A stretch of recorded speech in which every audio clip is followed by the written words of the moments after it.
गुरु ब्रह्म महिमा अलेख शरण। नमस्कार दर्शक वृंद, आपण मानंकु आजिर राशिफल कार्यक्रम मु एस कुमार स्वागत जनाऊँगी। प्रतिदिन निजर राशिफल जानिबा पाई गुरुकृपा यूट्यूब चैनल को सब्सक्राइब करंतु और पाखरे थिबा बेल आइकन को प्रेस करी ऑल नोटिफिकेशन ऑन करी दियंतु, जहा फଳରେ आमे जेतेबेले वीडियो अपलोड करिवो प्रथमे आपण वीडियो देखि पारिबे। आमर यही वीडियो रे आपण संपूर्ण पंचांग सहित मेष ठारू मीन पर्यंत 12 गोटी राशिर राशिफल विषय रे जानि पारिबे। वीडियो को दयाकरी शेष पर्यंत देखंतु। वीडियोटी भल लागिथिले वीडियो को लाइक करंतु एवं आपणक प्रियजन पाखु शेयर करी जणांतु। एबे आसंतु जानिबा आज दिनर संपूर्ण पंचांग विषय। आज 2025 मसीहा अप्रैल मास 23 तारिख बुधवार, दिल्ली स्वराब्द सन 1432 साल, स्वाधीन भारताब्द 78 वर्ष, महिमाद 198 वर्ष। उत्कल गजपति श्री श्री गजपति दिव्यसिंह देव महाराजांकर 68 अंक। सौरस्व बैशाख मास 10 दिन, चांद्रमते बैशाख कृष्ण पक्ष दशमी तिथि, दिवा 10 घंटा 41 मिनिट पर्यंत। आजिर सूर्योदय विरजा क्षेत्र को 5 घंटा 25 मिनिट, मेष लग्न एकदंड 15 लिता गते उदय। आजिर सूर्यास्त विरजा क्षेत्र को 6 घंटा 2 मिनिट, तुला लग्न एकदंड 44 लिता गते अस्त। आज कुंभचंद्र 60 दंड, धनिष्ठा नक्षत्र प्रातः 6 घंटा 35 मिनिट पर्यंत, एहा परे शतभिषा नक्षत्र। आज जन्मित शिशुर कुंभ राशि, शूद्रवर्ण, दानवगण। आज मृत व्यक्तिर पुष्कर दोष नाही। निषिद्ध खाद्य आज कलम भोजन निषेध अटे। दिवा 10 घंटा 41 मिनिट गते सिंह भोजन निषेध अटे। आजिर अमृत जोग प्रातरु दिवा 6 घंटा 59 मिनिट मध्य, दिवा 1 घंटा 23 मिनिट गते 2 घंटा 59 मिनिट मध्य, संध्या 6 घंटा 50 मिनिट गते रात्रि 9 घंटा 14 मिनिट मध्य एवं रात्रि 1 घंटा 34 मिनिट गते शेष रात्रि 5 घंटा 24 मिनिट मध्य। आजिर महेंद्र जोग अपराह्न 4 घंटा 39 मिनिट गते 6 घंटा 2 मिनिट मध्य एवं रात्रि 9 घंटा 14 मिनिट गते 10 घंटा 50 मिनिट मध्य। आजिर काल बेला दिवा 8 घंटा 17 मिनिट गते 9 घंटा 51 मिनिट मध्य। आजिर 12 बेला दिवा 11 घंटा 25 मिनिट गते 12 घंटा 59 मिनिट मध्य। आजिर काल रात्रि रात्रि 2 घंटा 25 मिनिट गते शेष रात्रि 3 घंटा 59 मिनिट मध्य।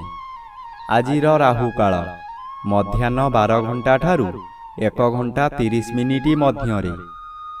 आज मिथुन राशि और मीन राशिर घात चंद्र, तुला राशिर घात नक्षत्र, दिवा 10 घंटा 41 मिनिट मध्य, बिछा राशिर घात तिथि, कर्कट राशिर घात 12।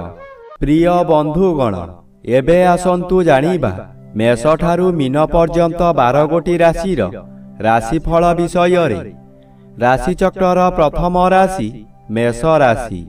आज मेष राशि जन्मित व्यक्ति मानक सकाशे एकादश स्थान रे चंद्रगोचर करुछंती शुभ फल प्रदान करिबे।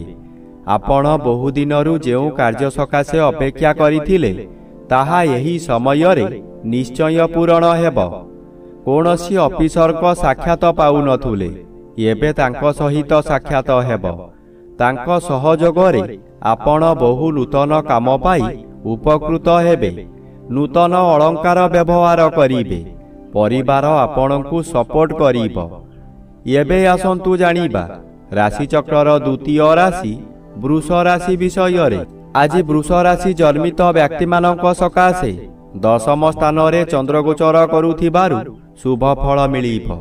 आपणक कर्मक्षेत्र रे उच्चतर पाह्याकु उन्नीत हेबे। ଏହି ସମୟରେ ନୂତନ କର୍ମ ମଧ୍ୟ ମିଳିବ। ଯେକୌଣସି କାମ କରନ୍ତୁ ତହିଁରେ ସଫଳତା ମିଳିବ। ଉପରିସ୍ଥ ଅଫିସରଙ୍କଠାରୁ ପ୍ରଶଂସାମାନ ମିଳିବ। ପ୍ରତିଷ୍ଠା ଲାଭ କରିବେ। ଆପଣଙ୍କ କାର୍ଯ୍ୟ ଦେଖି ସାଥୀ କର୍ମଚାରୀମାନେ ଆପଣଙ୍କୁ ଅନୁକରଣ କରିବେ ଓ ସଫଳତାର ସୂତ୍ର ଶିକ୍ଷା କରିବେ। ଏବେ ଆସନ୍ତୁ ଜାଣିବା ରାଶିଚକ୍ରର ତୃତୀୟ ରାଶି ମିଥୁନ ରାଶି ବିଷୟରେ। ଆଜି ମିଥୁନ ରାଶି ଜନ୍ମିତ ବ୍ୟକ୍ତିମାନଙ୍କ ସକାଶେ ଘାତଚନ୍ଦ୍ର ଭୋଗ ହେଉଛି ଅଶୁଭ ଫଳ ମିଳିବ। ହଠାତ୍ ବିପଦ ସମୁଦ୍ର ଜୁଆର ପରି ମାଡ଼ି ଆସିବ। କିଛି ଜାଣିବା ପୂର୍ବରୁ ସବୁ ସାରି ଦେଇଥିବ। କୌଣସି କାରଣ ନଥାଇ ସ୍ୱାମୀ ସ୍ତ୍ରୀ ମଧ୍ୟରେ ଫାଟ ସୃଷ୍ଟି ହେବ। ସାବଧାନ କିମ୍ବା ନୀରବ ନ ରହିଲେ ଏହା ବୃହତକାର ହୋଇ ଜୀବନର ଦିଗ ବଦଳାଇ ଦେବ।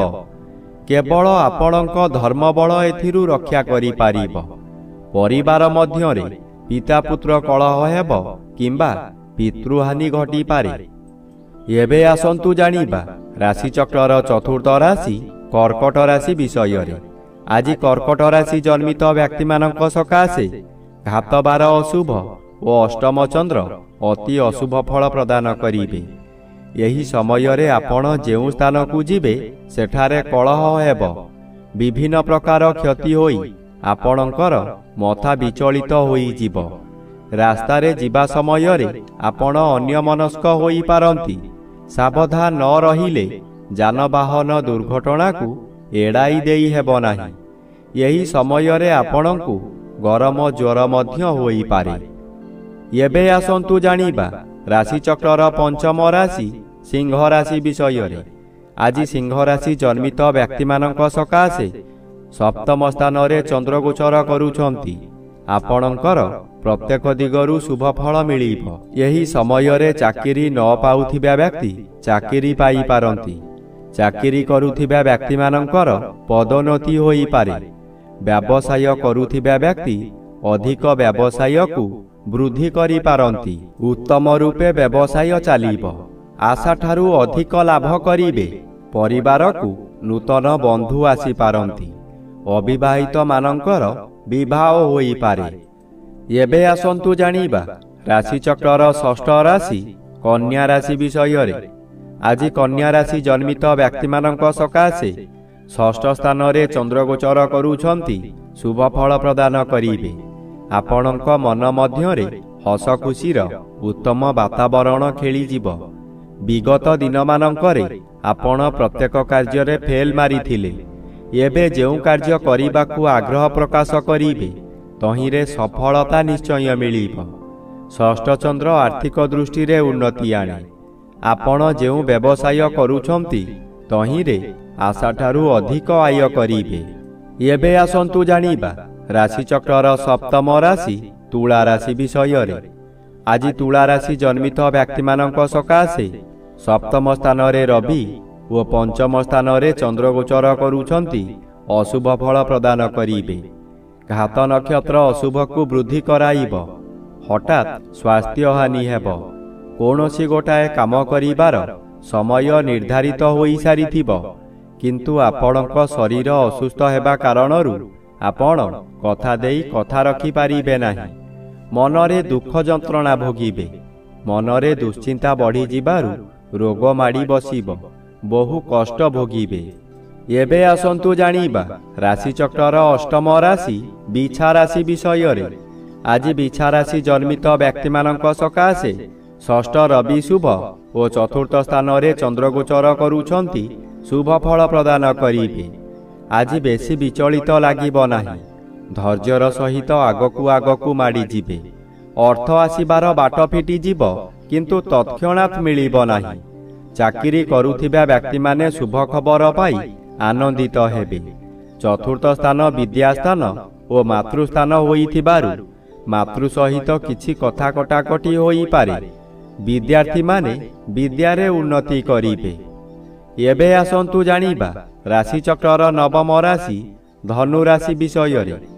ଆଜି ଧନୁ ରାଶି ଜନ୍ମିତ ବ୍ୟକ୍ତିମାନଙ୍କ ସକାଶେ ତୃତୀୟ ସ୍ଥାନରେ ଚନ୍ଦ୍ରଗୋଚର କରୁଥିବାରୁ ଅତି ଶୁଭ ଫଳ ମିଳିବ। ଆପଣଙ୍କର ଏହି ସମୟରେ ବହୁ ଚେଷ୍ଟା କରି ବାରମ୍ବାର ବିଫଳ ହେଉଥିବା କାର୍ଯ୍ୟ ହଠାତ୍ ଆପଣଙ୍କ ସପକ୍ଷରେ ଯିବ। ବହୁ ଅର୍ଥର ମାଲିକ ଆପଣ ହୋଇପାରନ୍ତି। ପୂର୍ବରୁ ଖରାପ ଥିବା ସ୍ୱାସ୍ଥ୍ୟ ଏହି ସମୟରେ ମନର ବଳ ବୃଦ୍ଧି ପାଇଥିବାରୁ ସ୍ୱାସ୍ଥ୍ୟ ଉତ୍ତମ ରହିବ। ବନ୍ଧୁବାନ୍ଧବ ଆପଣଙ୍କର ପ୍ରଶଂସାଗାନ କରିବେ। ଉପରିସ୍ଥ ଅଫିସର ଆପଣଙ୍କ କାର୍ଯ୍ୟ ଦେଖି ପୁରସ୍କୃତ କରିପାରନ୍ତି। ଏବେ ଆସନ୍ତୁ ଜାଣିବା ରାଶିଚକ୍ରର ଦଶମ ରାଶି ମକର ରାଶି ବିଷୟରେ। ଆଜି ମକର ରାଶି ଜନ୍ମିତ ବ୍ୟକ୍ତିମାନଙ୍କ ସକାଶେ ଦ୍ୱିତୀୟ ସ୍ଥାନରେ ଚନ୍ଦ୍ର ଓ ଚତୁର୍ଥ ସ୍ଥାନରେ ରବି ଗୋଚର କରୁଥିବାରୁ ଅଶୁଭ ଫଳ ମିଳିବ। ଆପଣ ବହୁ ସମାଲୋଚନାର ଶିକାର ହୋଇପାରନ୍ତି। ଆପଣ ଯେଉଁ କାର୍ଯ୍ୟ କରିବେ ତହିଁରେ ପ୍ରତ୍ୟେକ ବ୍ୟକ୍ତି ପ୍ରବଳ ବିରୋଧ କରିବେ।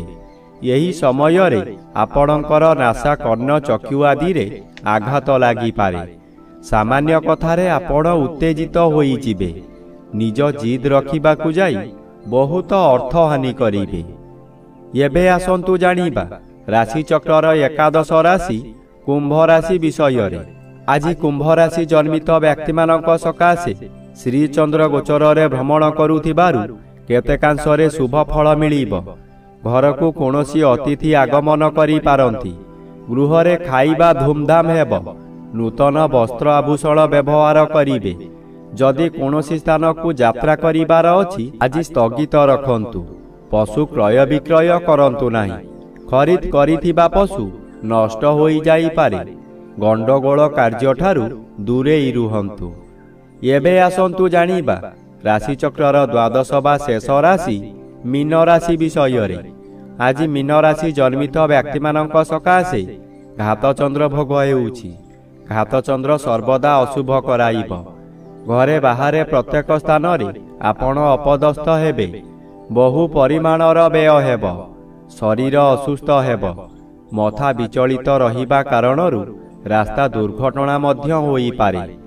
ଆଜି ନିଜ ମନକୁ ଶାନ୍ତ ନ କଲେ ନିଜକୁ ନିଜେ ଦଣ୍ଡ ଦେଇ ହଇରାଣ ଓ ଲୋକଅସା ହୋଇପାରନ୍ତି। ଏହି ସମୟରେ ଆପଣଙ୍କୁ କୌଣସି ବ୍ୟକ୍ତି ମିଠା ମିଠା କଥା କହି ଭୁଲ ରାସ୍ତାକୁ ନେଇଯିବେ।